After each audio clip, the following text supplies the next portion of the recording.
It's a trucking, transportation, and lifestyle show like none other. Man, you call this a life? Road Gang Radio is back for another half hour of the best transpo show in the known universe. We come in peace. Well, actually, we're falling to pieces. Whew. Get us out of orbit, Madison with a T. There's just something so good about sci-fi and trucking. Oh, yeah. We're trucking in space. Oh, yeah. Where we're going, we don't need roads. We don't need them, Lindsay. We don't need roads because you can be listening with your heart at iHeart. You can have the audacity to listen on Odyssey. You can yak it up like our friends are doing right now on YouTube. Make some FaceTime on Facebook. Live your life on Live 365 and be a free-floating radical at RadioNemo.com. Or maybe you can go back and listen to Lindsay Lawler's We Should Write. Right? You could do that afterwards on your favorite podcast platforms. Ponder the possibilities of Road Gang Radio. Good morning to you, Lindsay LaRue. Good morning. Let's keep this show going with a little more joy. This is one of the things, Jim. This next guest actually flows great from our previous guest, talking about finding ways to super age, to stay fun, to stay involved, to stay joyous. And our next very joyous memory-making guest is Mike Michaels, the mastermind. I'm going to call him a mastermind because that is, in fact, what he is behind Austin's wonderfully weird, total mad scientist. He's the mastermind behind Austin's wonderfully weird Eureka Room. Eureka! If you've never heard of it, okay, so picture this. A cozy 100 square foot room. I'm getting a little claustrophobic, but I'm going to talk to him about that. Packed with light, sound, and the kind of absurd participatory activities that make you laugh, connect, and wonder what on earth just happened. It's part an art installation, part comedy, and part social experiment, and it's designed for one thing: sparking joy. Hell yeah. Mike is also the man behind HalloweenLocal.com and ChristmasLocal.com, which are two of the world's biggest holiday directories. This guy is just lives his life in fun and joy. So after more than 2 decades in publishing, he's now in the business of delightfully absurd experiences. Mike Michaels, welcome to the show. Let's talk Eureka, EurekaRoom.com. Good morning, friend. Good morning. Thank you, Lindsay. That was great. Thank you for having me. I really appreciate it. Thank you for being here. We all need more joy in our life, but I'm looking at me, so thank you for being here. Jim, this is our next adventure for sure.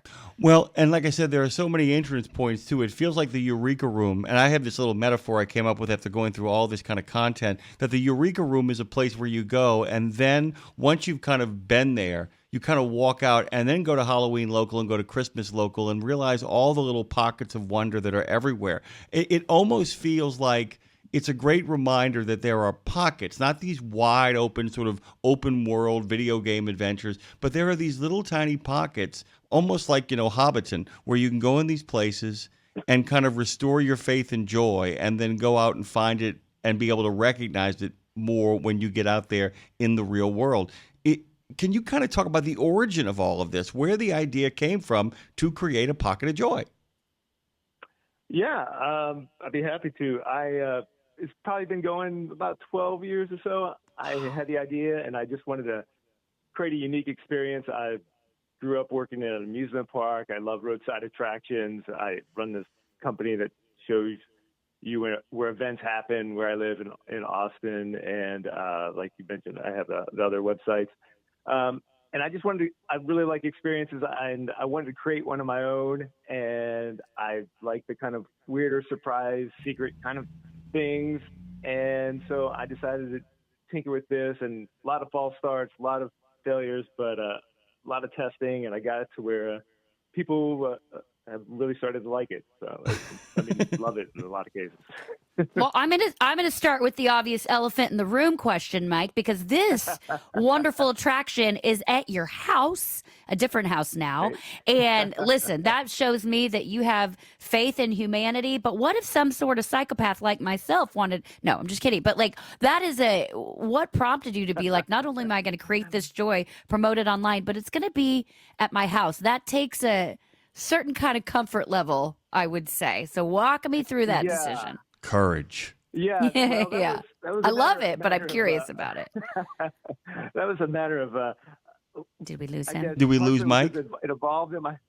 What's that? Mike, are you there? He's still on the line. Yeah. I think Yes, he's probably. I'm here. There you And are. He hung up because he heard me say. He realized I'm a psychopath. He's like, "We got to end this conversation now." Did you hear the question? Yeah.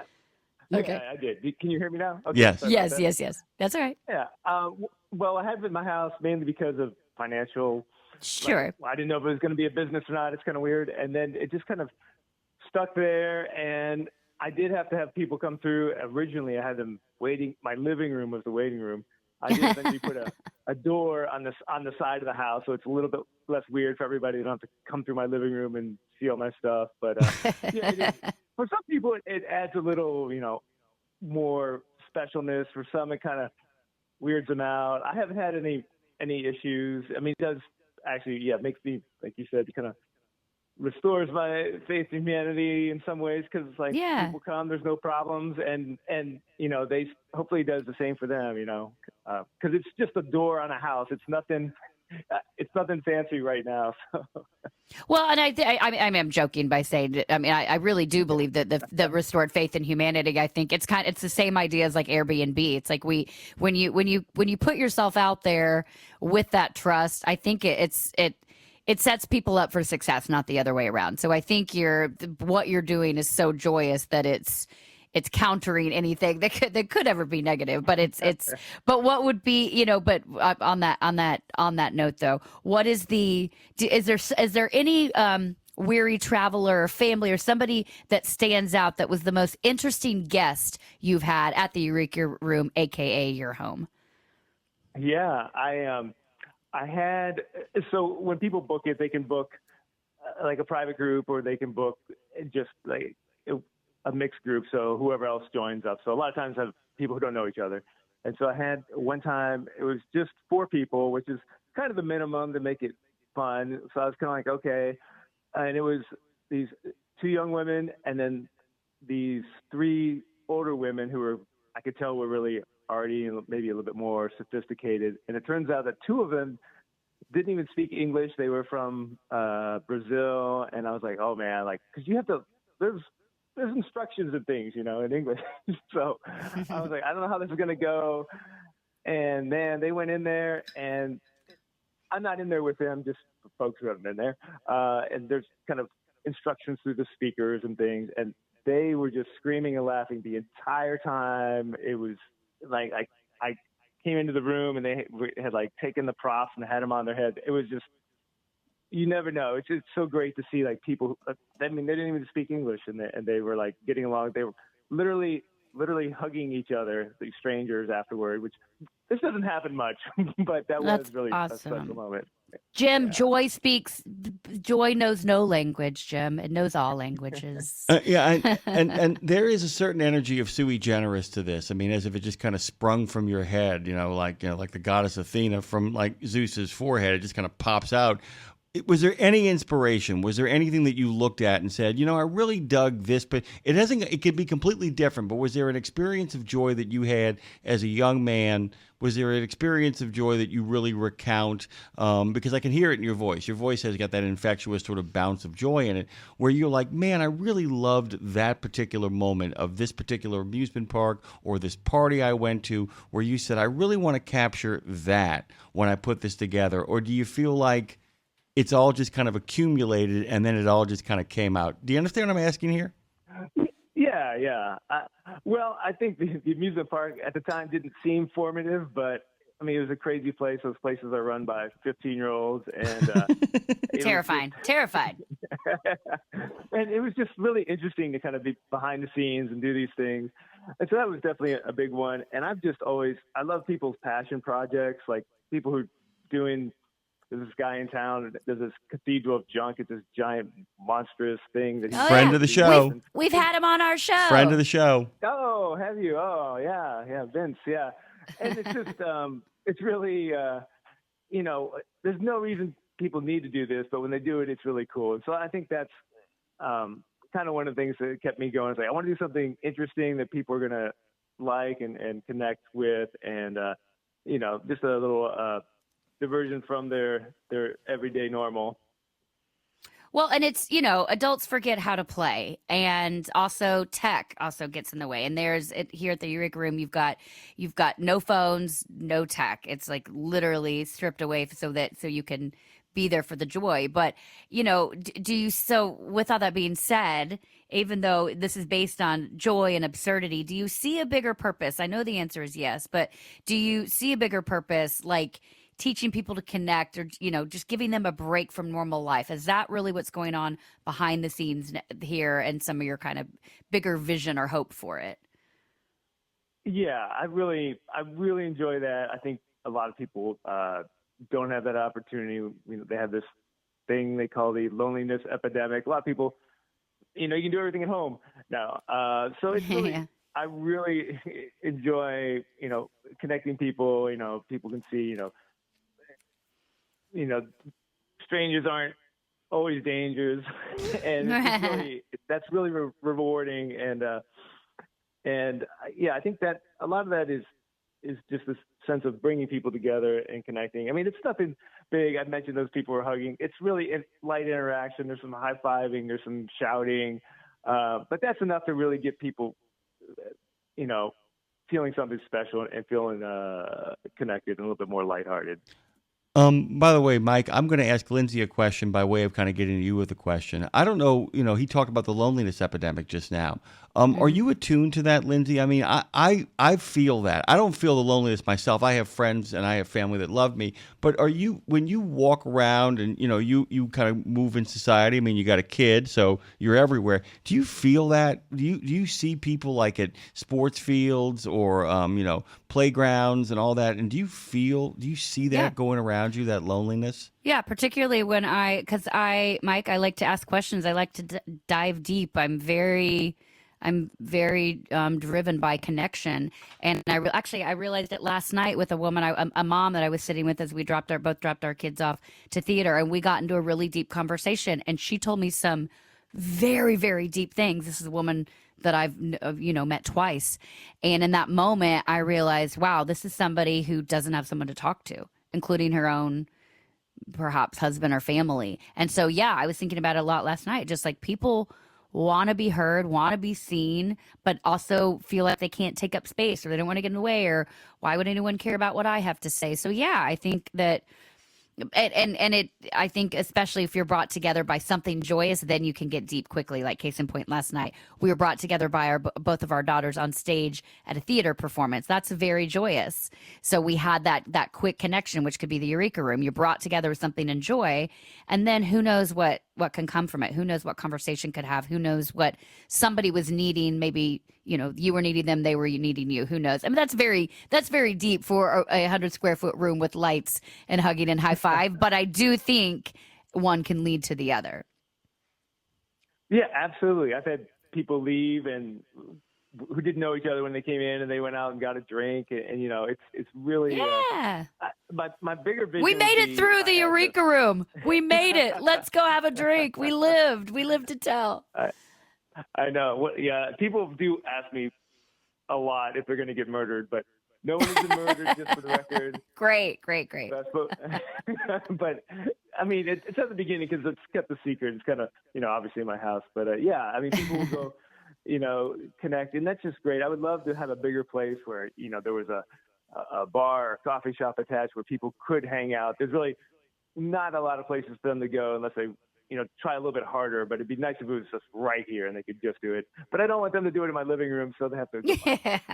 Yeah, not ready for a liquor license. Well, and you, and by the way, you picked up on a lot of what the reason why I asked Lindsay the question was I figured you'd pick up on that. And I was kind of curious because Lindsay asked the question about people that really kind of that you remembered. Have you seen that transformation? Meaning people walk in and there's a sense of loneliness, and there are people out there. A lot of people like shut down in their loneliness, but there are people out there who actually are making an effort. Who say, "Look, I know I'm lonely. I need to get out there and kind of do my thing." And I was kind of wondering, along with hearing people who don't speak the native language burst into laughter in the room, which must be an incredible joy. Have you seen people walk in lonely? I mean, genuinely, where you could feel their loneliness and have them walk out and be like, I'm a little less lonely now than I was before, and I'm ready to kind of go out there and maybe make some friends. I mean, you've alluded to it, but you know what I'm talking about? Yeah, can't say, what's in their head exactly, but I've definitely had people come in and they look kind of down and out or bored or don't want to be there, something along those lines. And totally seen them transform. To make it clear, it doesn't work for everybody, but man, a lot of people, like that. There was a guy, he's a bouncer down on 6th Street, which is like party area in Austin here. And I think his friend dragged him there, and he was a big guy, tattoos and stuff. And I'm like, oh, this guy's not going to like it.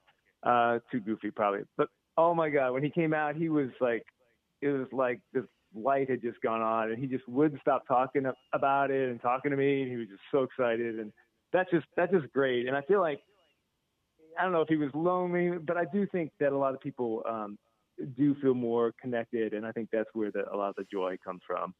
Well, I'm realizing now we haven't really explained exactly what happens in the room, and I don't know how much you want to say versus how much you want people just to come there and witness. But before you do that, I want to bring up, because when I watched the YouTube video on it, it made me think of, do you know the episode, if anybody watches The Office, the American one, where they create the disco room, and I think they call it Club Disco, down in like it's like a room behind the urinals or something, but they put a disco ball in there, they bring a boombox in, and they come in and just start dancing in this tiny room on lunch breaks or whatever. And even just watching that episode brings me joy, and that's what the Eureka Room makes me think of. So give us as much as you want to say, because you want to leave some element of surprise so people will come, but give us the overview that you can of when you walk in, what's actually going to happen in this room, this mysterious room.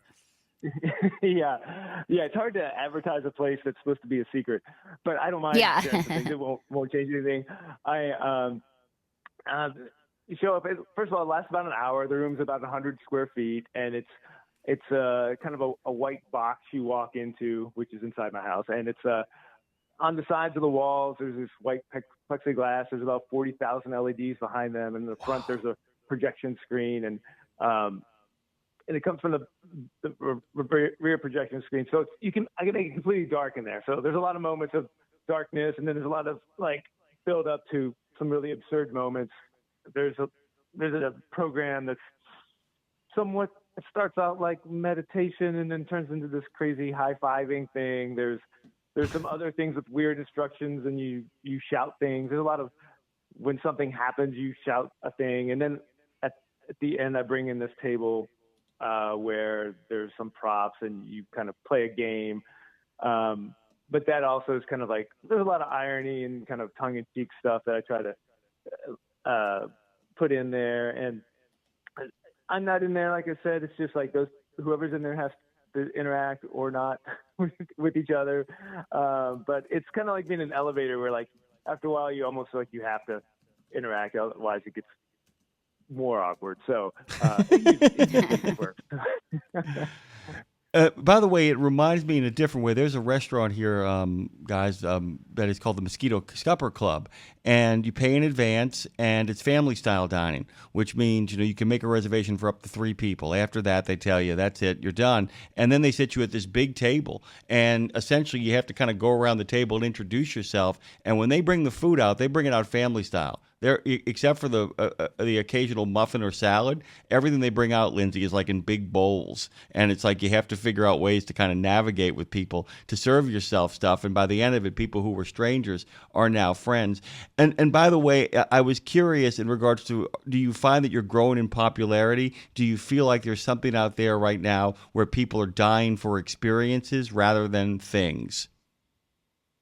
I think there is a lot of people out there looking for experiences. I think if some magical money showed up, I could make something even bigger that would be even more popular. So I think, there are people actively looking to get out from their phones and go do things in reality.